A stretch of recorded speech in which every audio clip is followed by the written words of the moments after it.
Hello दोस्तों, स्वागत है आपका अपने साइंस नॉलेज एजुकेशन चैनल पे। दोस्तों, आज इस वीडियो में देखने वाले हैं 10वीं कक्षा का इंग्लिश, जिसका चैप्टर 1 है द पेज फॉर लिविंग। ठीक है, इसका जो है ना VBI क्वेश्चन को लेकर आया है। ठीक है, जो यहाँ पे 5 VBI शॉर्ट क्वेश्चन आंसर है। ठीक है, जो एग्जाम में आने की चांसेस ज़्यादा है। ठीक है, इसकी एग्जाम में आने के चांसेस क्या है, बहुत ही ज़्यादा है। ये 5 क्वेश्चन है ना, एक क्वेश्चन 2 नंबर का आता है। ठीक है, यानी कि 5 क्वेश्चन 10 नंबर का, यानी कि कम से कम तो इसे ना 2 से 3 क्वेश्चन जरूर आपके एग्जाम में आएगा। ठीक है, यानी कि कम से कम जो है ना आपका इससे 4 से 6 नंबर जो है ना आपको ना कंप्लीट हो जाएगा। 4 से 6 नंबर। ठीक है, यानी कि या तो क्वेश्चन 2 आए या तो 3 आए। यदि 2 आएगा तो 4 नंबर का होगा, 3 आएगा तो 6 नंबर का, क्योंकि जो है ना ये प्रत्येक क्वेश्चन जो है ना 2 नंबर का होता है। ठीक है, तो ध्यान से देखिएगा इस क्वेश्चन को। देखिएगा सबसे पहले, और इसका आंसर भी हम बताएंगे, वो भी पूरा आसान भाषा में। यहीं पे जो है ना आपको इसका क्वेश्चन और आंसर दोनों याद हो जाएगा। ठीक है, ध्यान से देखिएगा। पहला क्वेश्चन है, who was the RC Hutchinson.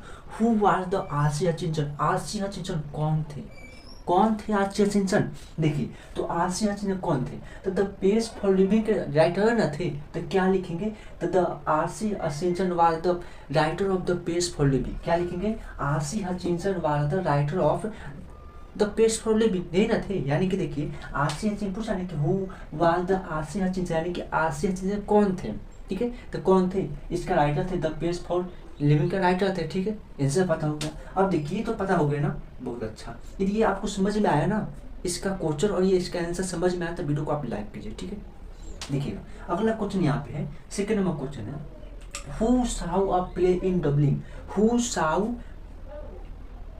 क्या? हु साउ अ प्ले इन डबलिंग, यानी कि कहने का मतलब जो है ना कि डबलिंग में नाटक कौन देखा था? कौन देखा नाटक डबलिंग में? नाटक डबलिंग में कौन देखा? ये देखिए डबलिंग में प्ले, यानी कि यहाँ पे नाटक बना। ठीक है, यानी कि डब नाटक जो है वो डबलिंग में कौन देखा? तो जो आरसी हचिंसन थे ना, यानी कि जो राइटर थे ना, वो एक दिन गए थे, कहाँ पे गए थे? एक दिन गए थे डबलिंग, यानी कि एक स्थान है। ठीक है, डबलिंग गए थे, क्यों गए थे? नाटक देखने।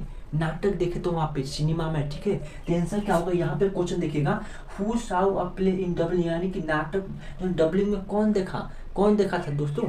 तो कौन देखा? आरसी हचिंसन देखे थे। कहाँ देखे थे? डबलिंग में। ठीक है, क्या देखे थे? प्ले देखे थे, यानी कि ऑब्जेक्टिव भी से क्लियर होते जा रहा है। ठीक है, ऑब्जेक्टिव भी क्लियर होते जा रहा है। ठीक है, ये आपको समझ में आ गया होगा। ठीक है, कि नाटक देखने कौन देखे थे? नाटक जो है ना डबलिंग में कौन देखे थे? ठीक है, ठीक है। अगला क्वेश्चन देखिएगा, क्वेश्चन नंबर 3 दोस्तों यहाँ पे कहा गया, who was the chief character in the cinema.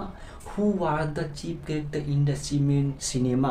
Who was the chief character in the cinema, यानी कि जो सिनेमा था ना, जो सिनेमा में गए थे, डबलिंग में एक स्थान है। ठीक है, डबलिंग एक स्थान था जहाँ पे सिनेमा देखने गए, तो सिनेमा में क्या देखे थे? नाटक देखे थे। तो वही पूछा है कि जो सिनेमा में जो देखे थे, सिनेमा देखे थे, उसमें मुख्य पात्र कौन थे? कौन था? Who are the chief character, यानी कि मुख्य पात्र कौन था? तो उसमें मुख्य पात्र यानी कि एक मेन आदमी, यानी कि एक बूढ़ा आदमी होता है। ठीक है, जो अनाज के व्यापारी होता है। ठीक है, क्या लिखेगा इसका आंसर? सीधा आप लिख सकते हो ना कि the old man was the chief character in the cinema, यानी कि ओल्ड मैन था जो बूढ़ा था, बूढ़ा व्यक्ति था, वही क्या था? चीफ कैरेक्टर था, यानी कि मुख्य पात्र था। ठीक है, ये क्वेश्चन नंबर 3 आपको समझ में आया होगा, इसका आंसर भी समझ में आएगा हुआ। ठीक है, क्वेश्चन नंबर 4 में देखिएगा, यदि समझ में आ रहा है क्वेश्चन और इसका आंसर दोनों समझ में आया, तो वीडियो को आप लाइक कीजिए, चैनल को सब्सक्राइब कीजिए और अपने दोस्तों को शेयर भी कीजिएगा। ठीक है, अब यहाँ पे चौथा नंबर क्वेश्चन में कहा गया कि हु वाज चीटर, यानी कि चीटर कौन था? चीटर करने का मतलब क्या होता है? धोखेबाज। चैप्टर में पढ़ना है ना कि चीटर कौन था। इस चैप्टर में पढ़ना है कि एक बूढ़ा आदमी था। ठीक है, जो अनाज के व्यापारी था। ठीक है, यानी कि वही क्या था? चीफ कैरेक्टर, यानी कि मुख्य पात्र था। ठीक है, लेकिन उसका एक भतीजा भी था, नेफ्यू भी था। वो क्या था? हमेशा धोखा देता था। किसे धोखा देता था? अपने चाचा, यानी कि ओल्ड मैन को। यानी कि चीटर कौन था? धोखेबाज कौन था?